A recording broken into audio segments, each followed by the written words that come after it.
on chapter 2, summarizing graphing the data. And we're going to talk about other ways of graphing data.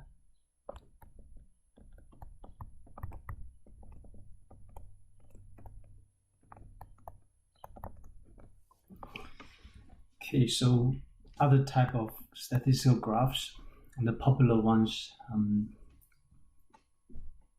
our objective is to identify a suitable graph for presenting and representing a data set. The graph should be effective in terms of expressing the need of the data set, or revealing the important characteristics of the data. And the thing is, there's abuses, also misuses of the graph. Some of the graphs are bad in the sense that they contain errors, meaning it's not objective representation of the data set itself. Some are bad because they are technically correct but misleading, using some instrument to distort the data set, distort the graph to make it look misleading. It's important to develop the ability to recognize the bad graphs and then how people try to mislead using a misleading graph. Okay, so first of all, another important graphing tools is called scatter plot. You can also call scatter diagram. So for the scatter plot, we have a horizontal axis. So this is typically the independent variable. So in this case, waist circumference is independent variable, and dependent variable is arm circumference. So as you try to depict dependent variable, arm circumference depends on the waist circumferences. So horizontal axis and vertical axis. So you get order pair, and each order pair becomes a dot on the graph. Okay. And now from there we get a scatter plot, and we try to investigate using the waist circumference to make the prediction about the arm circumference.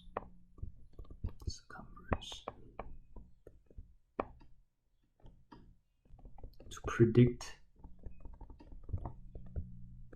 the arm circumference.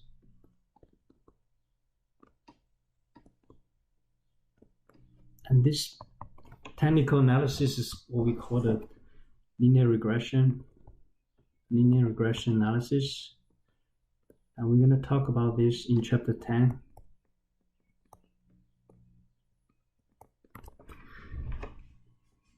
So if you look at the scatter plots, you can see when the waist circumference increases, so the overall trend here is when the waist circumference increases, then the arm circumference increases. Okay, so this is what they call the direct or positive relationship, correlation,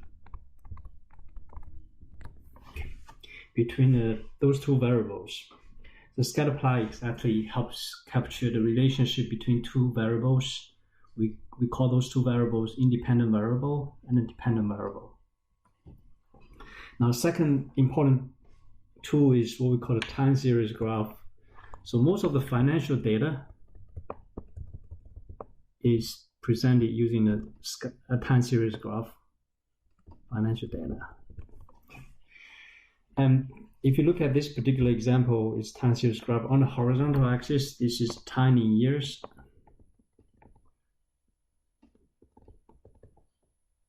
And the vertical axis represents Dow Jones Industrial Average, the yearly high value of the Dow Jones Industrial Average.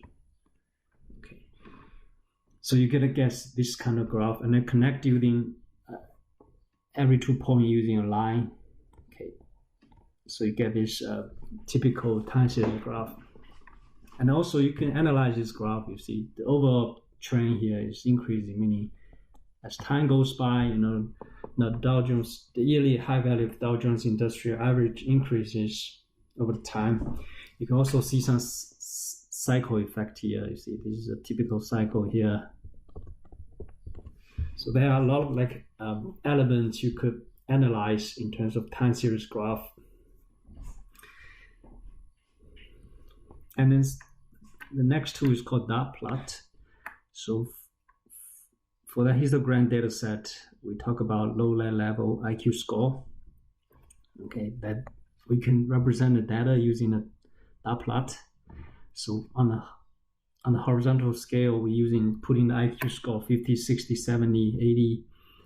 And as you can see, most of the data will be concentrated right here, which is the, in terms of the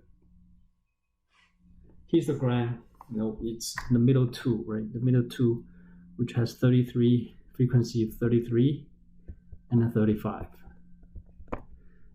This is where this is. So the majority of the data is concentrated right in the middle. So we will call this, you can also, if you look at it, you can fit a bell curve here, right? So, and the dot plot is very good visual like tool to help you see the distribution of the data set. And then next one, stand plot, also called stand leaf plot. So this is what they call the stand part. Stand part here, this is the leaf part. So this is a stand, and this is a leaf. On the stand part, usually it's a 10th digit and a 100th digit.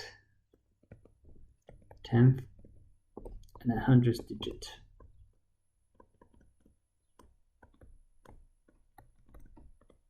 Hundredths. Okay.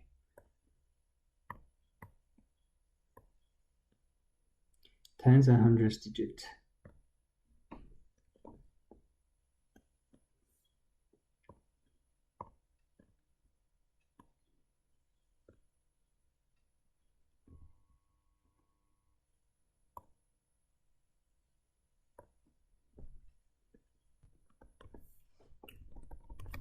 On leaf size, it's 1 digit typically.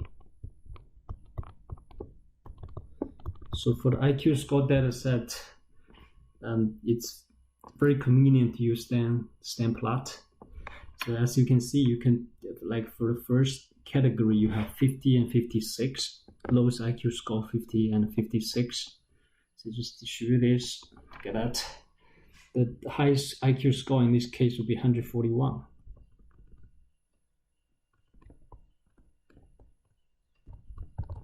One for one. And as you can see, you can list all the IQ scores based on the stand plot. So for this scale, you get 111, 115, another 115, and 118. So that's how we get all those 4 IQ scores. So stand plot actually gives us the visual representation of all those IQ scores presented in different categories.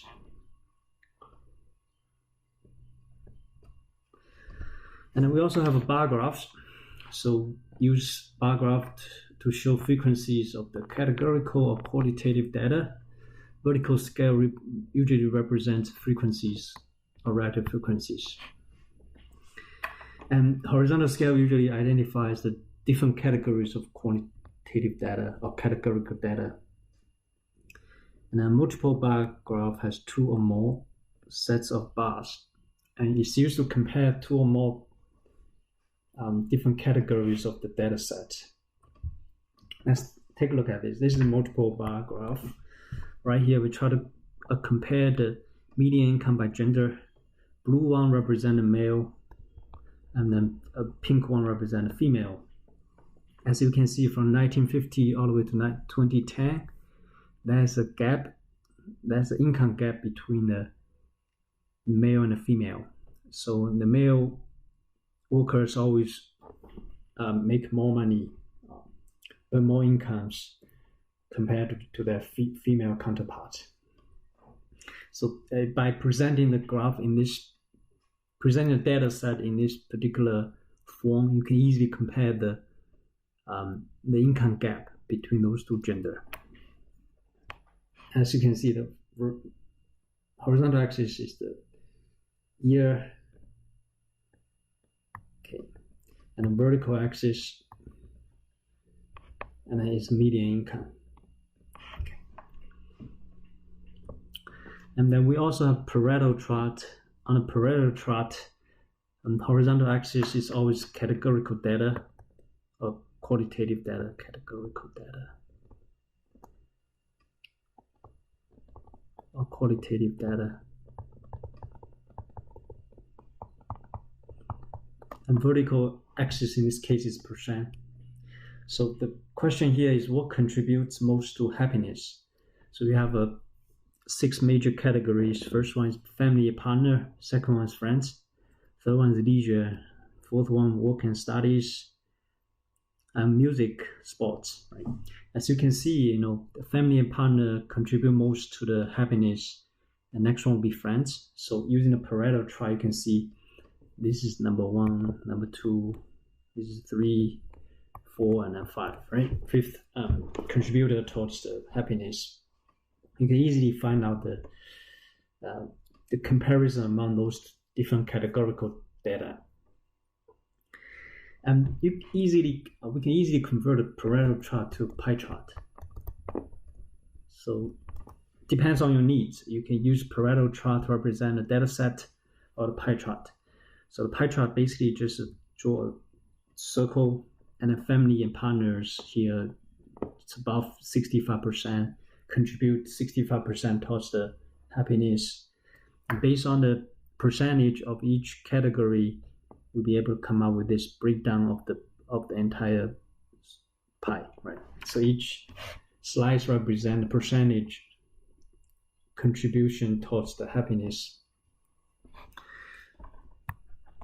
So typically on a pie chart, each slice represents a percentage. So we use percentage to separate different categories here. And we also have frequency polygon. In a frequency polygon, right here on horizontal axis, we're using the midpoint. So this is like the derivative from the frequency, right? So this is the derivative of the frequency distribution table. So this graph comes from the frequency distribution table. And the horizontal axis is midpoint, as I mentioned. All of these are midpoint. The vertical axis is the frequency. Okay. As you can see, the middle two is 33 and 35. And that's 2, right? 7. And that's 1. Okay. That's what we have from the original, frequency distribution table. And now just connect each two with a line, you come up with a frequency polygon. And you can easily find out the distribution of the data set from the frequency polygon. We also have a relative frequency polygon. So again, on the horizontal axis, it's still the midpoint, and the vertical axis becomes a percent, which is what we call the relative frequency.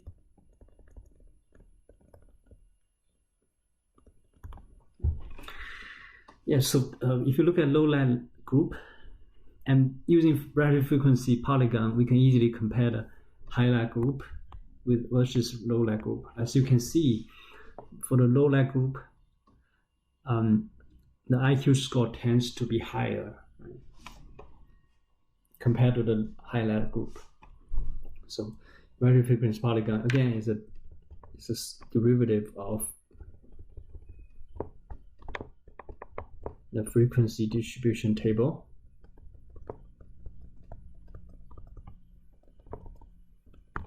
Okay. Now ODrive. This is pronounced ODrive.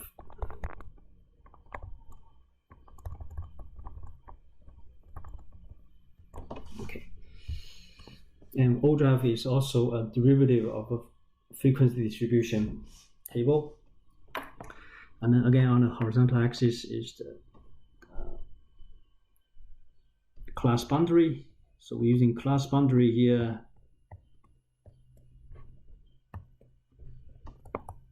on the horizontal axis. And the vertical axis is cumulative frequencies. Okay.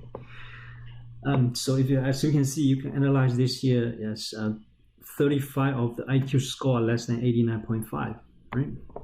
And here, if you want to interpret this, look like 68 of the IQ score are less than 109.5. Okay, and then the last one will be is this 70 of the IQ scores are below. If you look at this particular point here, 70 of all IQ scores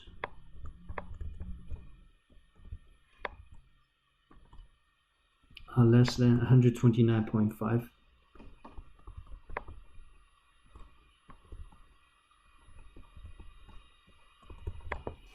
So you can use the ODrive to get a lot of information, write a summary sentence about the breakdown of all these IQ scores.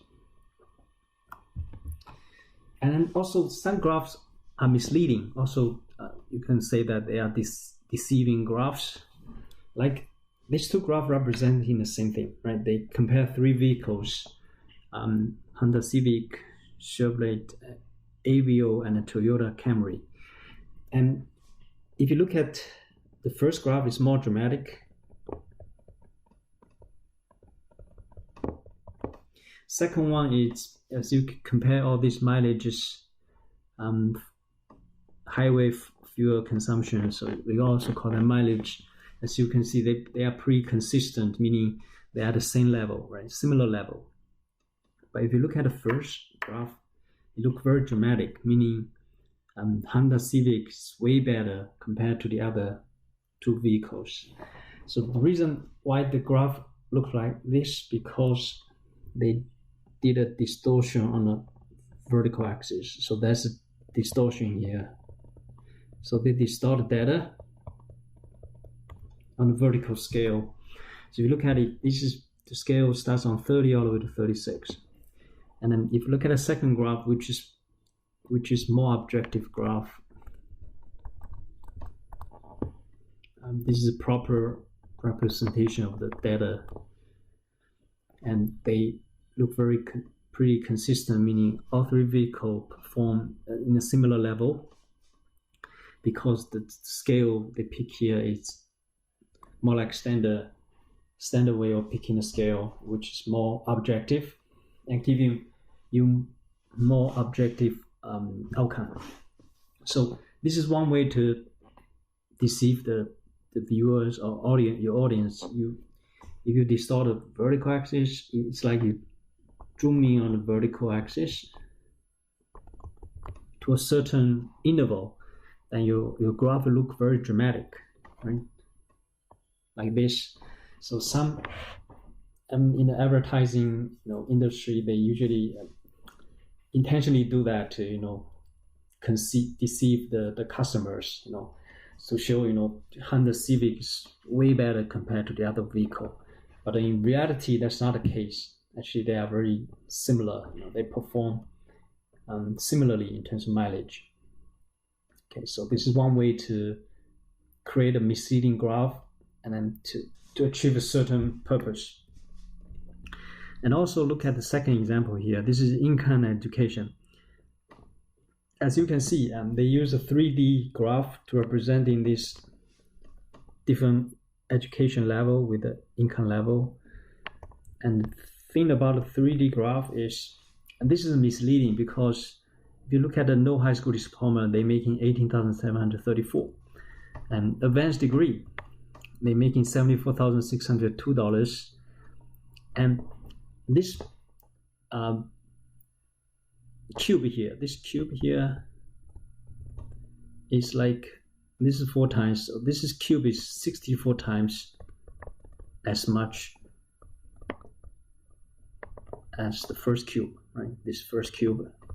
So last cube, the fourth cube, is 64 times as much as the first cube.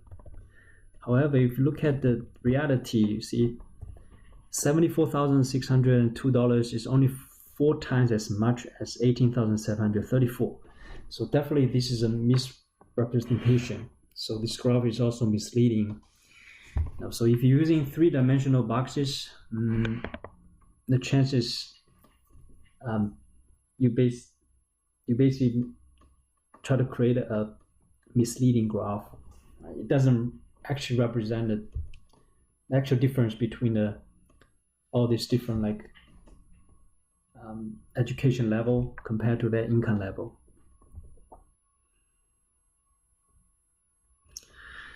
Also, some graphs are just not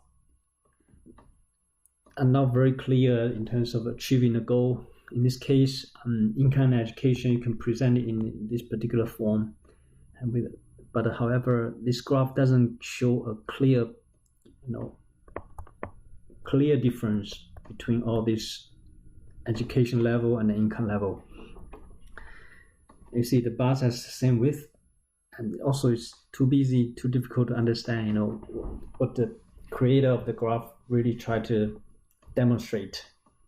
So this is also kind of misleading, graph.